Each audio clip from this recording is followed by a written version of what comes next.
I'm 39 years old, and in this video I'm going to break down my net worth journey. As of the 1st of April, I have a net worth of just over 203,000 euros, and I just turned 39 on the 24th of March. In this video, I'm going to share a breakdown of this number and how I got here from the very first day I started putting money away at the age of 19, which was 20 years ago. If you don't already know, to work out your net worth, you take your assets less your liabilities. Assets are things like cash, investments, retirement accounts, and you subtract your liabilities, which could be a loan from the bank, a mortgage, or credit card debt. I'm not sharing my net worth to brag. I'm merely sharing it to encourage you to track your net worth. I think tracking something like this can be hugely beneficial to someone who is working towards a financial goal for the future. Especially if you have been in the negative at some point, if you have been in some kind of debt and your net worth was in the negative, it can be really satisfying to see it move into the positive and to see the growth and all your hard work pay off. Growing wealth for an average person working a day job like I do can be quite slow, and you don't have to be a top earner. You just have to stay consistent and keep your goals in mind. I'm a big believer in setting and working towards financial goals. Okay, so now we're going to jump over to my spreadsheet where I have mapped everything out to show you exactly how I built my net worth over 20 years. For some context, I used to live in South Africa. I am South African, and my husband and I now live in Portugal. So a lot of the numbers that are in the sheet are in ZAR, which is South African rands. And since we have assets in both rands and euros, I've tried to keep things simpler by keeping everything in rands and converting it to rands and then converting the totals into euros. So it does make things a little bit complicated, but for the context of where I've been in my life and where I am now, this is what I decided to do. So I built the sheet. It's really very simple. These are the years that I've been investing. So from this year into this year makes this the first year. And I've also added in my age. I started saving at a very young age, and I probably had more than what's in this account than I can remember. I haven't kept an exact account of what happened in this account from the very beginning, because I've always had money in a savings account. These are basic estimates up until a point where I know that they are real. So my husband and I actually started tracking our investments in a sheet the year that we got married, and that was 2015. So everything from the age of 28 onwards is very accurate, and everything before that is based on what I could find in old statements with investment houses that I have in South Africa, and then these were estimates in my money market based on the things that I knew were happening in my life at the time. A money market account is a bit like a high yield savings account. It gave me the most interest that I could earn on cash savings that is available immediately. And these accounts at the top over here are all South African accounts. So if these don't look familiar to you, then it's probably because they're only available there. But the types of funds are likely available globally. Starting off at the age of 19, I decided to put away 6,000 Rand, which at the time equated to about 784 euros with my money market money. I think I must have been saving throughout my high school career. I did odd jobs, did odd crafty things, sold those things. I was quite resourceful in high school because I always wanted to have a little bit of extra pocket money. So I know that I would have saved that money, and it would have taken a really long time to get there because obviously inflation as well. This was a lot of money back then, but it's really not a lot of money now. Anyway, so on the 8th of September, I opened this account, and that's when I put this money away. I didn't add to this money until I was 26, but we'll get to that. So this is the year I finished high school. I went to college and I studied for 4 years from 2007 to 2010, got my first job in 2011, and then that was when I was outside of Cape Town. I used to live in Cape Town. And then I moved back to Cape Town in 2012 and started my first like proper corporate job. Basically, from this point here, from the 8th of September 2006 to the end of 2012, that money almost doubled, and I didn't add to it. So this is important. Throughout this journey, I did add to my investments at some point, and sometimes I didn't. And that all depended on whether or not I was earning a salary or not at the time. So I turned my debit orders on and off depending on my situation. These were very basic years for me. I wasn't really working. The first sort of 6 years, I was busy hustling, saving money. And my biggest focus for these 2 years, 2011 and 2012, was saving to buy a car, because I had to buy my own car and I had to save to put down a deposit. I was also starting my first job. It was kind of like, you know, the pivotal years where things are really hard for young people, which I can completely feel, and I remember those years very well. You can see that I moved from 700 to 800 back to under 700, and the reason for these fluctuations are also based on the exchange rate from rands to euros. I know that that is also a bit of a strange thing to wrap your head around, but basically that's not too important. I think the years where I started earning money and putting more money away is when you'll see the real differences. As I mentioned, in 2011 and 2012, I was really focused on saving money. You can see that I estimated that I had more money put away here. At the end of 2011, I actually cashed out an investment that I had going for those 12 months that I was working at this job, and I blew it on Christmas holidays. It was all gone. And when I started my new job in 2012, I had to start my savings from scratch again and really had to focus on putting money away for my car deposit. At this point, I know that I had 47,000 Rand put away, because that is the exact deposit that I put onto my car maybe just a month after that. So I bought it in January of 2013. So you can see this is where I go into the negative, because I bought a car for 123,000 Rand. I put this deposit down, 47,000, and I got a loan for 103,000 Rand. I started the repayments on the 1st of Jan 2013, and my repayments were about a quarter of my salary at the time. In fact, I feel like I remember I was earning about 6,000 Rand a month in 2012, and then it went up a bit in 2013. So it was about a quarter of my salary, which is huge. Then I still had to buy petrol on top of that and insurance, and yeah, it was a big part of my paycheck. So that was also quite difficult. At this point, I was still living at home, just for context, if anyone really wanted to know. This was also the year that I decided to start in putting away more money every month into investments. So I was still very focused on putting money into my money market account, but I really was focused on adding more to a retirement fund specifically. That's when I opened my retirement fund, and I converted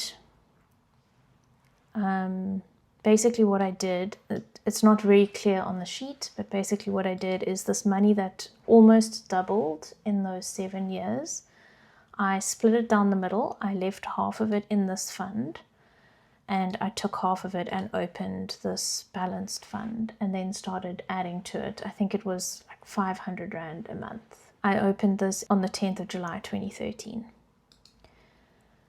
And then I decided in 2014 to actually swap the fund over to an equity fund, because I didn't want my retirement and my unit trust to be both in a balanced fund. I wanted to just switch things up a little bit. So I moved it out of the balance fund and put it into the equity fund, which I've left there since. You can see I haven't changed that fund at all.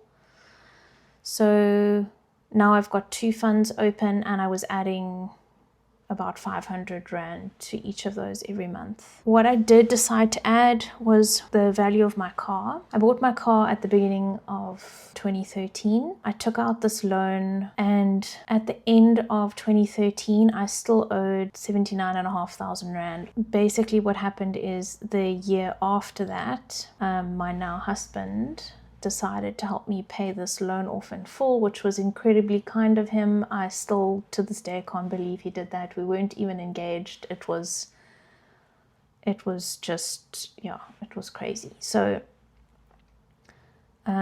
we paid it off on the 15th of September 2014. So I did have repayments for most of that year up until August, and then we paid it off in full. By the end of 2014, I no longer had a car loan, and the value of my car that I've decided to put in up until the point that I sold it, because I managed to trade it in for 68,000 Rand, I just decided to keep that figure the same across all the years.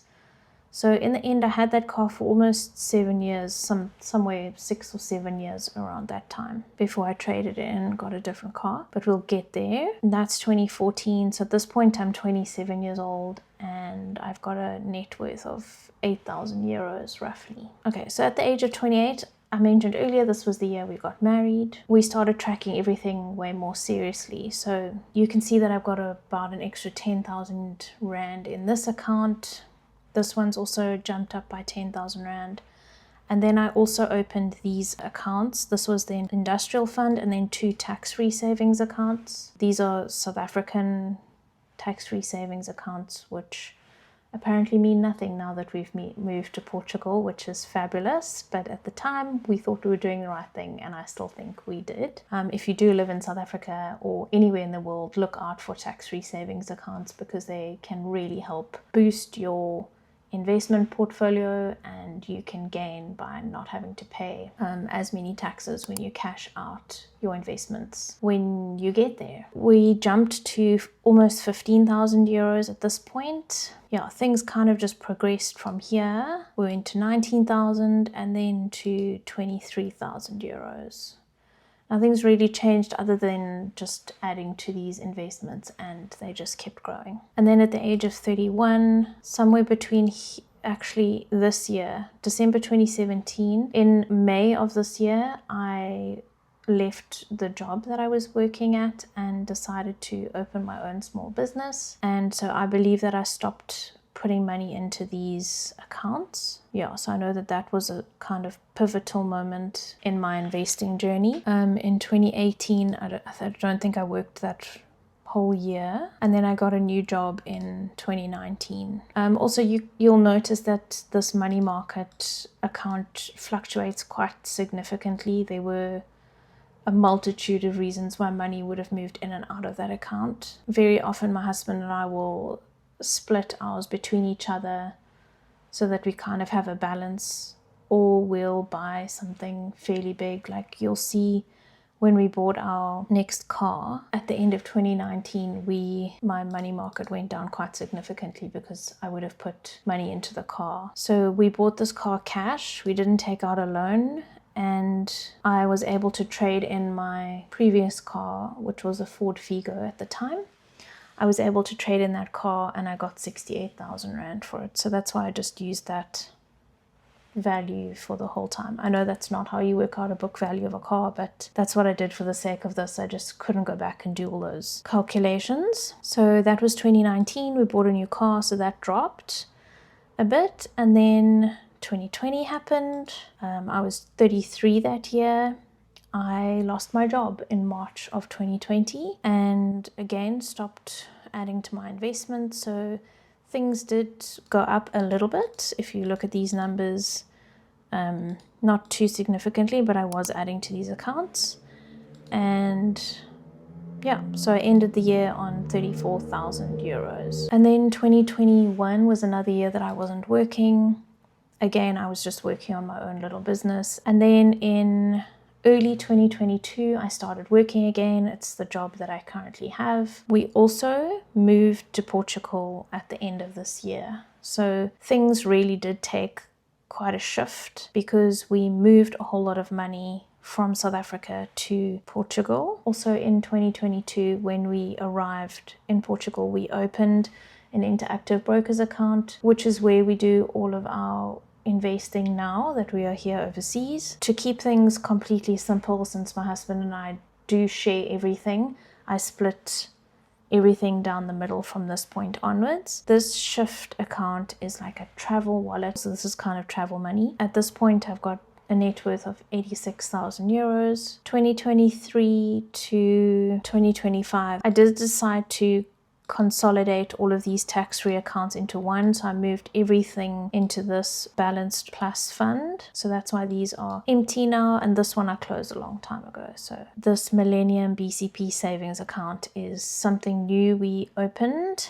in 2025, because that's where we keep our emergency fund and all of our money that we need to pay over for taxes, because we are both self-employed. I think probably the most significant part of the portfolio is our interactive brokers account, which we are putting a lot of money into, and that one we invest every month. If you watch my financial monthly resets, I invest into that account every single month as much as I can, and then I just put half of our current car's value in over here, because this is an estimate. I really lowballed it. It's probably worth a little bit more, but I know that there's obviously only a few months gap between December 2025 and April 2026, but from now onwards I want to track my net worth every month on the first of the month. So that's why I decided to make this video now, and then every month when I'm doing my spending tracker and my budget, I will also update my net worth tracker. Something that I didn't mention in the beginning is that I don't track any of the money that's in our current account, because that money is going to be spent or utilized in some or other way. If it lands up in a savings account, it'll be recorded on the sheet, but for money that I know I'm going to spend on bills, I don't track that in my net worth. I don't see the point of it. It's never going to become net worth. It's going to become something else. Roof over my head, food, cleaning supplies, whatever it lands up being. It's not going to be money that lands up being invested. So I don't count that money. So yeah, this is high yield savings account. These are retirement accounts, investment accounts, investment. These are tax-free savings accounts. As I mentioned, this is now our investment account. There are no tax-free savings accounts in there. These are just basically ETFs. This I mentioned is a travel wallet, so technically that money is going to be spent at some point. And then this is our kind of our Portuguese version of a high yield savings account, and where we keep all our taxes. And then our car. We don't currently have any debt, and to be honest, I don't think until we buy a house we'll actually go into any debt, because we're big believers in, if we have a credit card, we pay it off the same month. We bought our cars cash, the last 2 cars that we had. We'd rather save up for something than go into debt and pay extra interest to the bank, which they don't need from us. So yeah, that's how I grew my net worth to 203,000 euros in 20 years. Okay, so here I've decided to build a graph to show you a little bit more of a visual look at how things grew over time. And just as a little refresher, I wasn't working until this point around here, and 2013 was when I bought my first car and went into debt because of that loan, and that's okay. I worked very hard over these few years to deal with that situation as well as start investing. You can see from this point, I very slowly but steadily put money away every year that I was working. And I did take a few pauses while I wasn't working, so this was one of the years I didn't work, so it actually went down a little bit. And then again, I was laid off in 2020, so things kind of took a little bit of a break over this period. But as soon as I started working again and I was able to, I started putting money away again. Yeah, I couldn't be more happy with where I am. I would love to be way further ahead, but there are so many reasons why I am where I am today. and I don't compare myself to anyone else's net worth videos out there. I just find these fascinating, and everybody's situation is different. So I just encourage everybody to work on their financial goals, whatever they may be, and also wish them all the best. Like I mentioned earlier on in the video, when I finished school and finished studying and I needed to buy a car because that was what I had to do, I was still living at home with my parents at the age of, I don't know, it was like 25, 26 years old. That's, you know, not always something that you want to be doing at that age, but it's kind of something that you might have to do. And I know everybody's situation is different. I don't want anybody to come at me because of how privileged I am. I know how lucky I am. I was also, as you can probably see, not in debt because of my tertiary education, and I'm really lucky my parents were able to pay for that, and I didn't land up in a whole lot of debt because of it. So I know how lucky I am, and I also know how much I've sacrificed to get to where I am today. I've also leveled up my skills this whole journey. I haven't just done the same job that I started out with.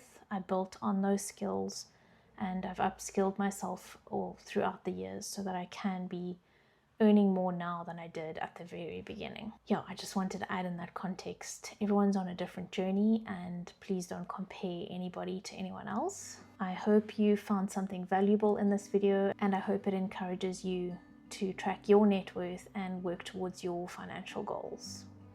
Thanks for watching, and I'll see you in the next one.